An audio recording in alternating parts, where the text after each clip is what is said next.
Olá. Hoje a gente vai mergulhar fundo no material que recebemos e que, olha, desenha um cenário fascinante para o futuro do futebol brasileiro. O estudo de caso aqui é o Atlético Mineiro. Mais especificamente, o plano de batalha do clube para a temporada de 2026, que, vamos combinar, promete ser um caos de calendário. E a nossa missão aqui é tentar ir um pouco além da notícia. A fonte detalha o plano, um plano bem ousado, aliás, mas a pergunta que importa de verdade é: o que essa estratégia toda diz sobre a visão de futuro do Atlético? Como é que um problema logístico, de calendário, está sendo transformado numa oportunidade para revelar talento? Você tocou no ponto central, porque o que a gente vai discutir aqui não é só um cronograma de jogos, é, no fundo, uma mudança de filosofia. Historicamente, os clubes brasileiros são meio que vítimas do calendário. Eles reclamam, improvisam, Sofrem. O que esse material sugere é um clube tentando ser o protagonista da sua própria história, usando o calendário como uma ferramenta estratégica. A discussão, na verdade, é sobre como a base de um clube deixa de ser só um custo para virar a principal fonte de talento e, claro, de receita. Excelente ponto. Então vamos lá, vamos para o cenário que força essa mudança. Campeonato Brasileiro de 2026. A fonte diz que ele está marcado para começar em 28 de janeiro. Isso para o nosso futebol é quase no dia seguinte ao Ano Novo. E, claro, ao mesmo tempo, os estaduais já estão rolando. Isso cria aquele dilema clássico, que todo técnico odeia. O famoso cobertor curto. Exatamente.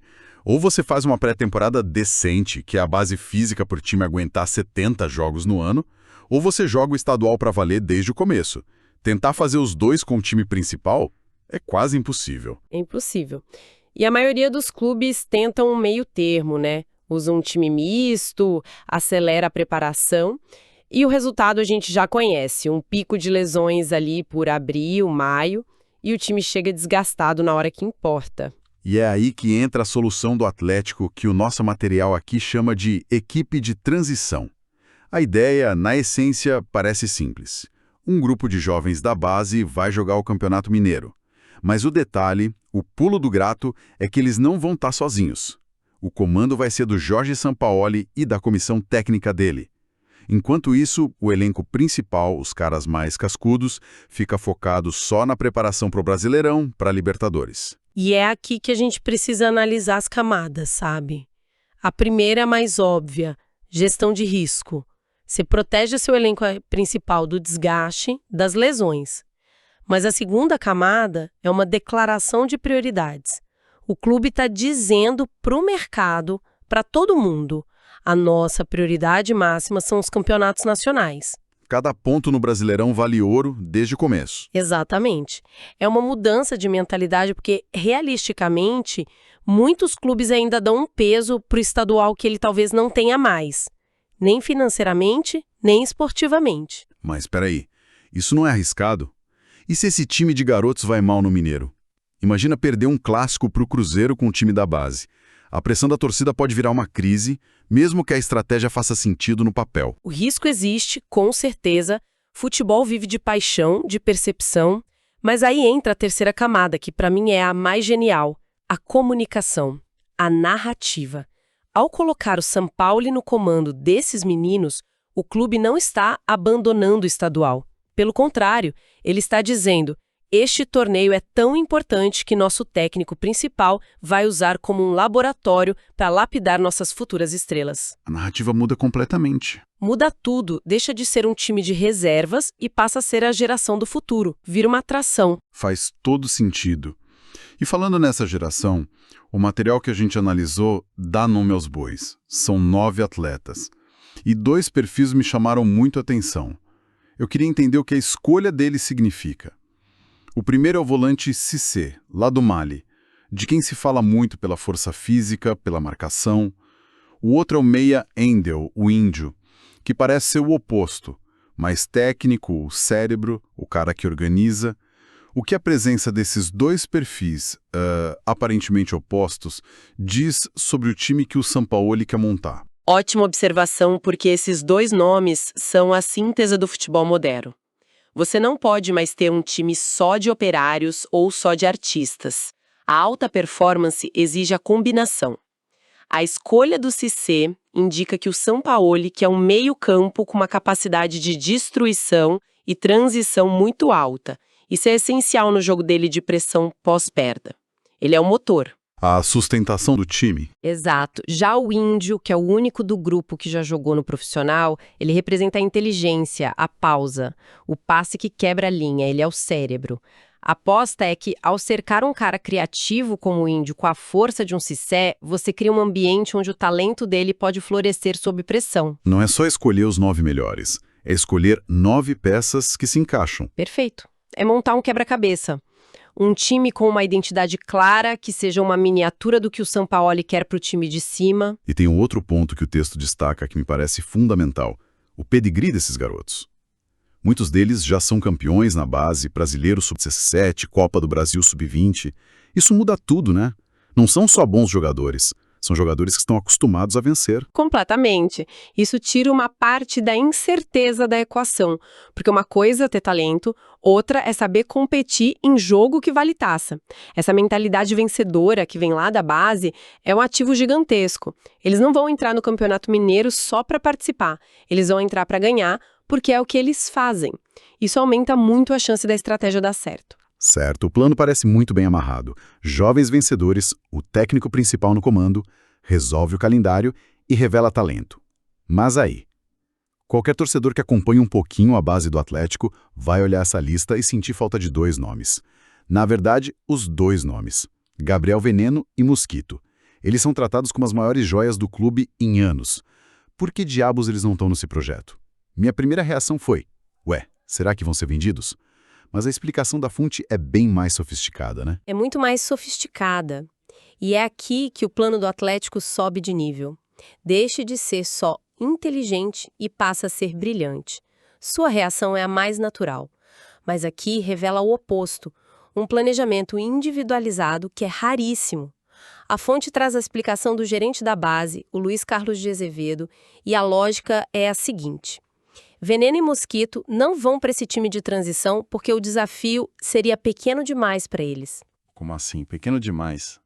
Jogar um campeonato profissional com um clássico seria um desafio pequeno? Pensa no papel que eles teriam.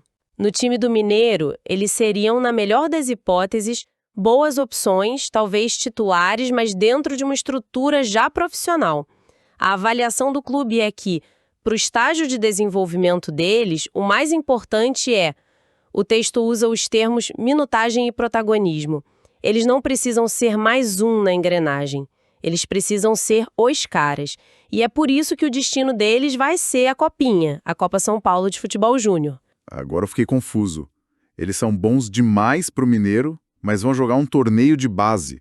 Parece um passo para trás. A Copinha é um torneio sub-21. Veneno e Mosquito, sendo mais novos, não serão só jogadores do time. Eles serão os líderes técnicos absolutos.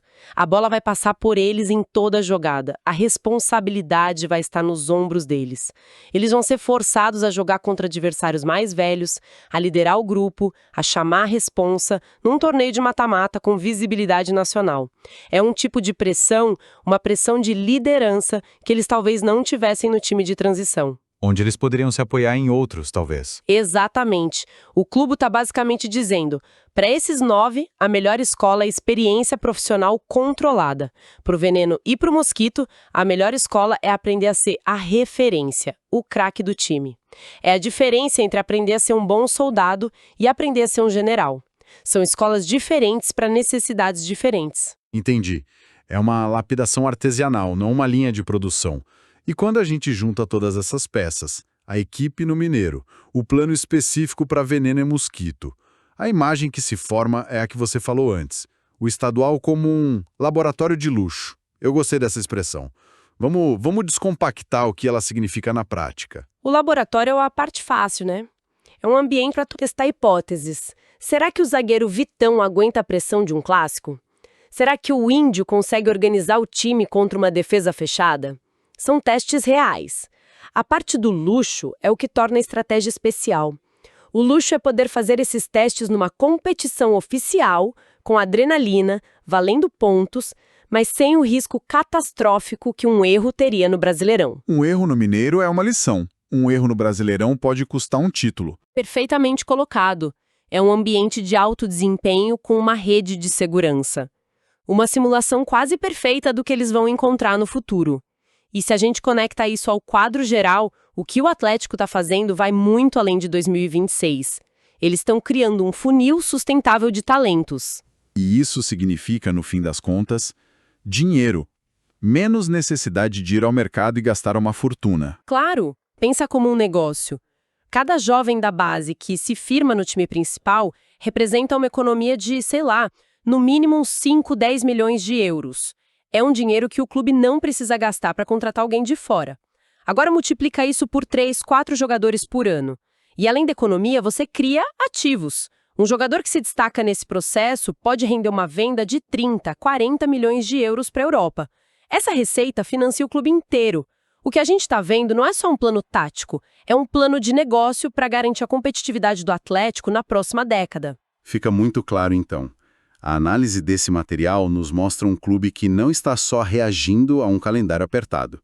Está sendo proativo, usando a crise como um catalisador para implementar uma visão de futuro de verdade. E o que mais me impressiona é o nível de detalhe. Ter um plano para o grupo e um plano ainda mais específico para as individualidades. Sem dúvida. E isso nos deixa com uma reflexão final, uma provocação para quem nos ouve.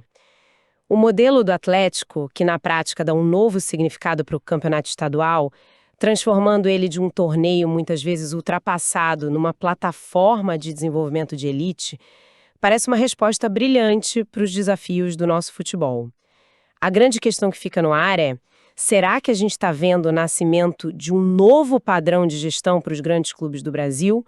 Ou essa é uma aposta de altíssimo risco? Uma jogada que só funciona para quem, como o Atlético, tem a competência de ter uma das bases mais vitoriosas e organizadas do país? É algo que, com certeza, os outros clubes vão estar observando de muito perto